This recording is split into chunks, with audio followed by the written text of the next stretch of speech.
saya akan menjelaskan tentang anestesia umum dan juga spinal anestesia. Jadi, diawali dengan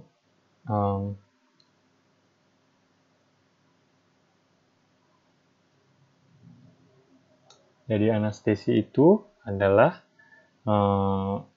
cabang ilmu kedokteran yang mempelajari tata laksana untuk mematikan, tanda kutip, rasa nyeri, takut, dan tidak nyaman sehingga pasien menjadi nyaman atau optimal untuk dilakukan intervensi lebih lanjut.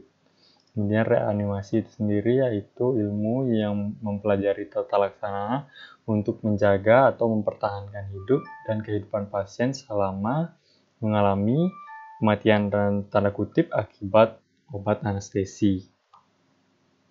Nah, anestesi umum itu sendiri menurut American Association of Anesthesiologists merupakan pemberian obat yang menginduksi hilangnya kesadaran di mana pasien tidak arousable, meskipun dengan stimulasi yang sangat menyakitkan. Nah, beberapa obat yang dimasukkan bertujuan untuk memberikan rasa tidak sadar, amnesia, analgesi, dan juga kehilangan refleks dari sistem saraf pusat, dan dapat berupa paralisis dari otot skeletal juga.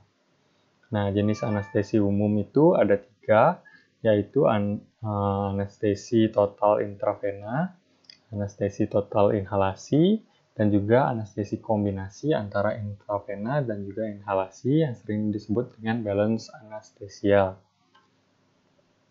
Apa itu dari ketiga tersebut? Yaitu yang pertama, anestesia umum intravena merupakan salah satu teknik anestesia umum yang dilakukan dengan jalan menyuntikkan obat anestesi parenteral langsung ke dalam pembuluh darah vena. Kemudian anestesi umum inhalasi yaitu salah satu teknik anestesi umum yang dilakukan dengan jalan memberikan kombinasi obat anestesi inhalasi yang berupa gas dan atau cairan yang mudah menguap melalui alat atau mesin anestesi langsung ke udara inspirasi. Kemudian anestesi imbang yaitu merupakan teknik anestesi dengan mempergunakan kombinasi obat-obatan baik obat anestesi intravena ataupun anestesi inhalasi atau kombinasi teknik anestesi umum dan juga anestesia regional untuk mencapai trias anestesi yang optimal dan juga berimbang. Nah, yang pertama anestesi intravena. Ada beberapa indikasi dan juga variasi. Di sini pemilihan penggunaan anestesi dengan teknik intravena biasanya dilakukan pada pasien-pasien dewasa dan juga pasien yang kooperatif. Teknik ini sampai sekarang merupakan teknik yang paling banyak digunakan. Ada variasi teknik intravena yaitu klasik, lokal, dan neurolab. Kemudian obat-obat anestesi intravena itu yang pertama ada thiopental, yaitu merupakan golongan barbiturates, memiliki efek hipnotik, jadi induksinya itu cepat, kemudian lancar, juga tidak diikuti oleh eksitasi. Kemudian pemulihannya dia itu sendiri juga cepat, yaitu 10-20 menit dengan rasa kantuk. Jadi ada efek sedasinya. Kemudian memiliki sifat eliminasi yang lama. Kemudian dosis induksi yaitu 3-6 mg per kilogram berat badan IV. Habis dalam 30-60 detik. Yang kedua ada propofol, yaitu obat anestesia intravena yang paling sering digunakan. Di sini dia memiliki efek hipnotik.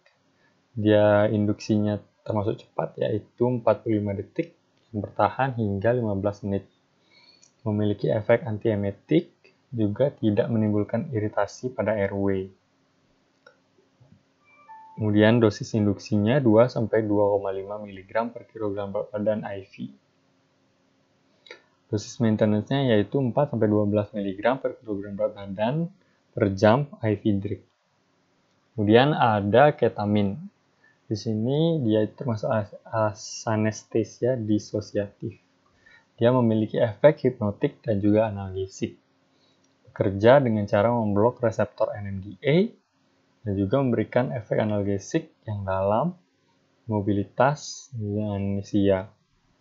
Bersifat simptomimetik, yaitu dia di sini meningkatkan tekanan darah dan juga heart rate. Sering digunakan dalam perawatan luka bakar. Kemudian dosis induksinya yaitu 1-2 mg per kilogram berat badan IV bolus.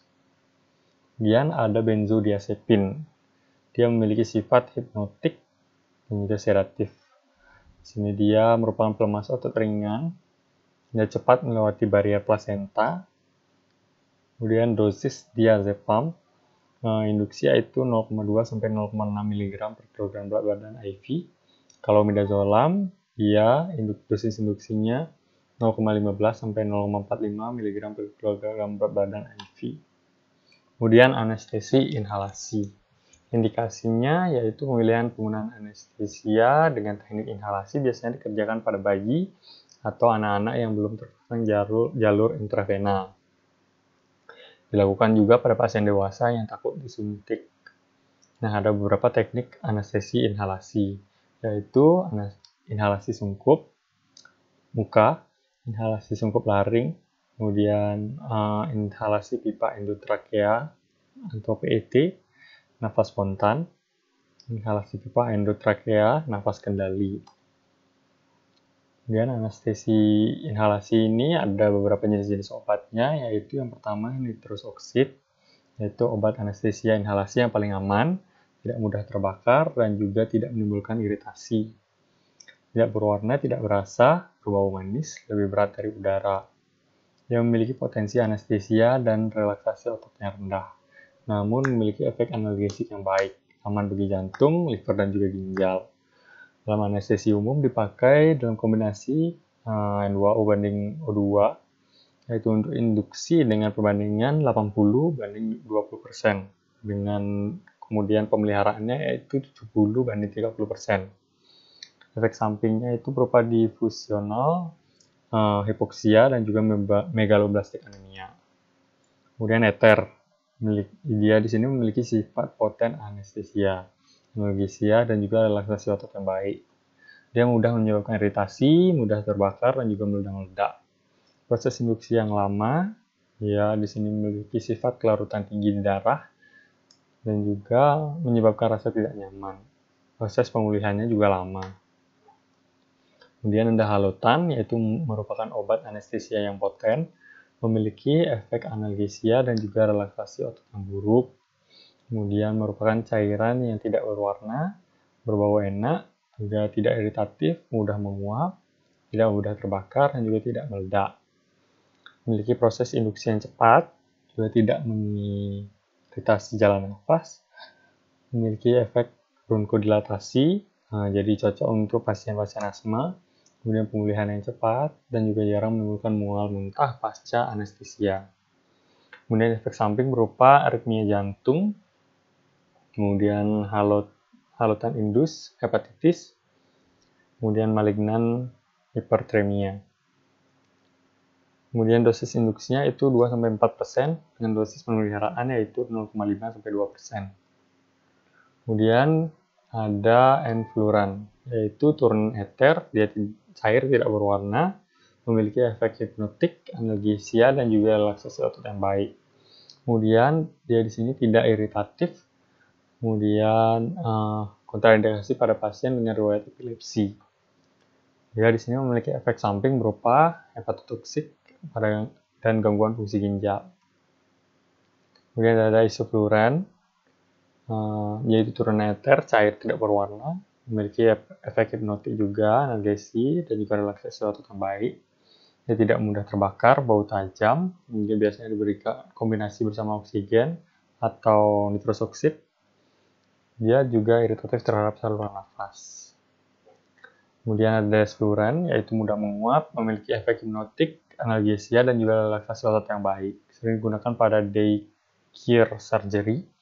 Kemudian proses induksi dan pembuatan yang cepat, dan penyembuhan yang cepat. Kemudian mengiritasi saluran nafas, dan juga menyebabkan spasme laring. Kemudian ada juga sevofluran, yaitu turunan eter, cair tidak berwarna, mudah meledak, tidak berbau, tidak menimbulkan iritasi. Sama memiliki efek hipnotik, analgesia, dan relaksasi otot yang baik. Kemudian proses induksi dan pemulihannya cepat, dapat digunakan pada bayi atau anak-anak yang tidak kooperatif kemudian bersifat nefrotoksik. Nah, tujuan dari general anestesia yaitu di sini dia supaya mencapai dari hal-hal berikut ini, yaitu analgesi, amnesia, imobilitas, hipnosis, dan juga paralisis. Nah, prinsip kerjanya yaitu menurunkan kesadaran. Anestesia harus bekerja pada sistem saraf pusat. Nah, pada sistem saraf pusat itu area yang dipengaruhi yaitu korteks, talamus, dan juga spinal cord. Kemudian farmakologi dari obat-obat general anestesi mentarget dari GABA, terus reseptor glutamat, kemudian ion channel, dan juga reseptor glisin dan juga serotonin. Kemudian sebelum dilakukannya anestesia, dilakukan pre-anestesia itu. Nah, kita perlu mengevaluasi apa saja sebelum melakukan anestesia tersebut. Jadi, yang dievaluasi yaitu faktor-faktor penentu dari agen anestesi berupa umur, BMI, riwayat penyakit, dan juga operasi, kemudian obat-obatan yang sedang digunakan, dan waktu puasa. Kemudian skor yang dapat digunakan yaitu skor Malampati, di mana kondisi gusi dan gigi dievaluasi, dan fleksibilitas dan eksistensi kepala dievaluasi. Kemudian premedikasi. Sebelum administrasi anestesi dapat diberikan obat-obatan yang dapat meningkatkan kualitas anestesi. Premedikasi yang sering digunakan berupa klonidin yang berguna untuk mengurangi agen induksi anestesi supaya pasien tidak sadar dalam waktu yang lebih lama. Kemudian klonidin juga mengurangi keadaan pasien menggigil setelah operasi, mual pasca operasi, dan juga delirium.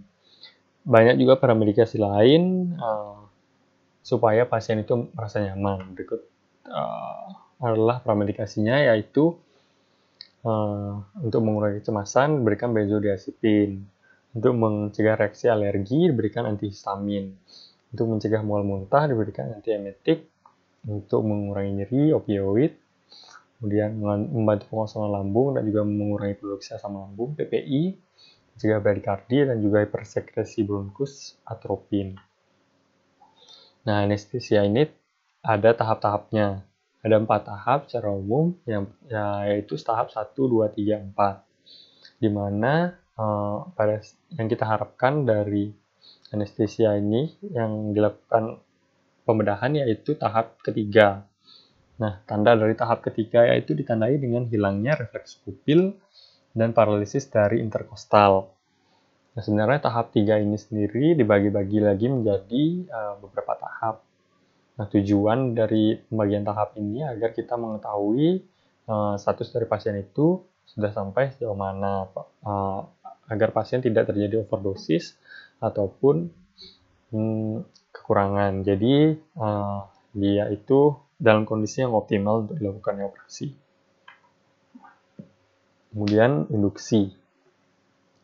General anestesi dapat diadministrasikan dengan beberapa cara, yaitu seperti inhalasi dan juga injeksi, oral ataupun rektal.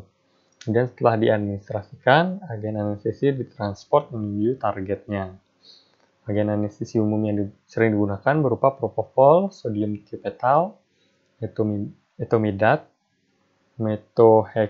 metohexital, dan juga ketamin. Kemudian pada saat monitoringnya, pada saat terjadi pasien sedang berada kondisi anestesia, yaitu monitoring berupa ECG, kemudian SpO2, NIMB, konsentrasi agen, oksigen, hapnografi, temperatur, dan juga EEG. Cara-caranya atau apa aja yang di monitoring itu ada di sini, di mana ECG kita memasang elektroda pada pasien untuk memonitor dari denyut dan irama pasien. Digunakan juga untuk monitor iskemia, di mana dilihat pada lead 2 dan juga AV5.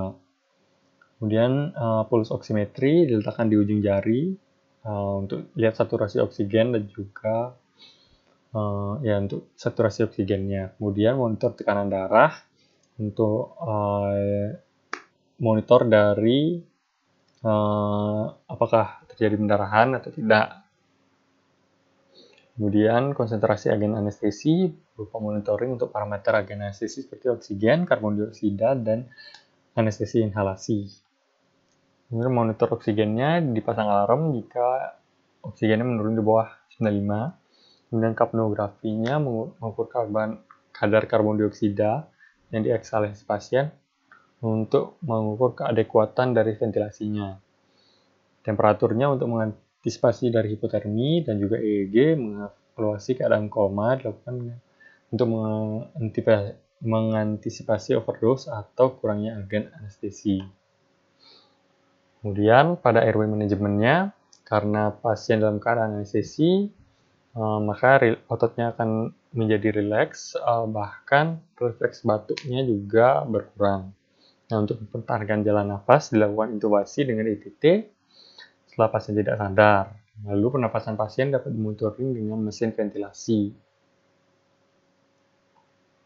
Kemudian manajemen mata, karena kontraksi dari otot orbicularis oculi menurun, jadi matanya akan setengah terbuka, tidak menutup sempurna.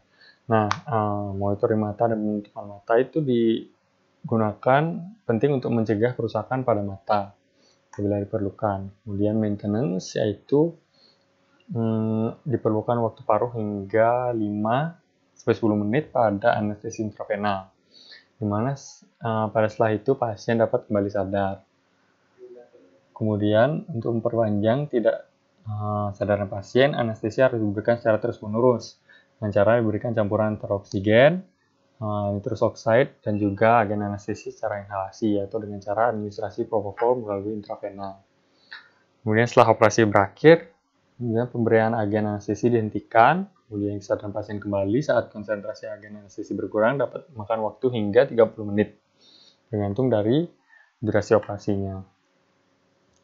Kemudian emergence, keadaan di mana kembali fungsi normal setelah diberhentikan anestesi.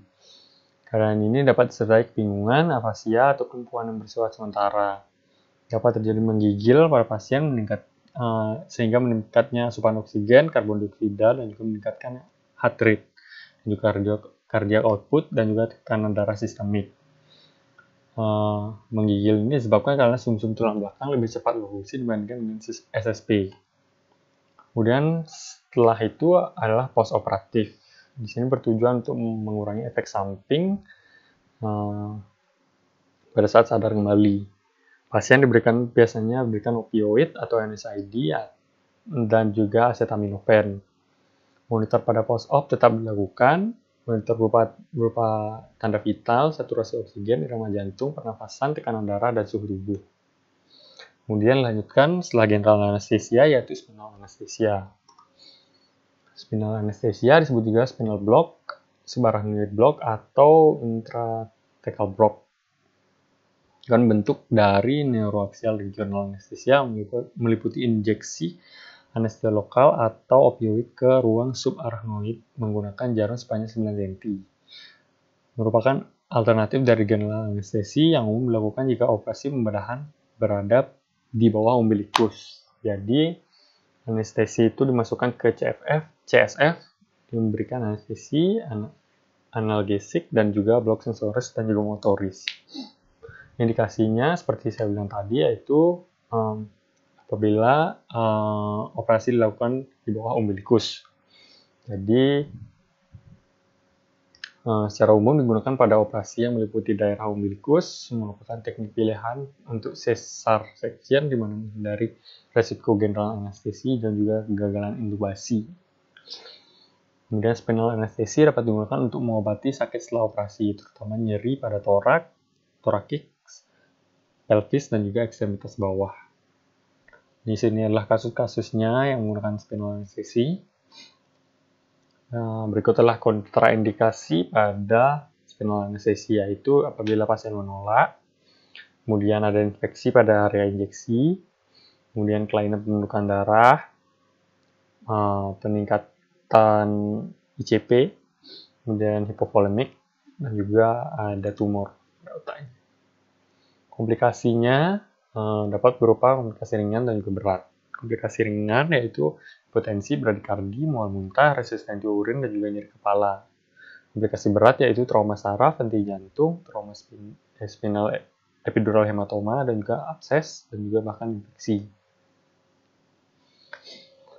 Kemudian tujuan dari spinal anestesia adalah memblok transmisi dari impuls aferen dari nociceptor perifer. Impuls sensoris dari tempat asalnya diblok sehingga menghilangkan rasa nyeri. Kemudian derajat blokade tergantung dari konsentrasi dari anestesi yang diberikan dan juga jenis akson yang ditarget.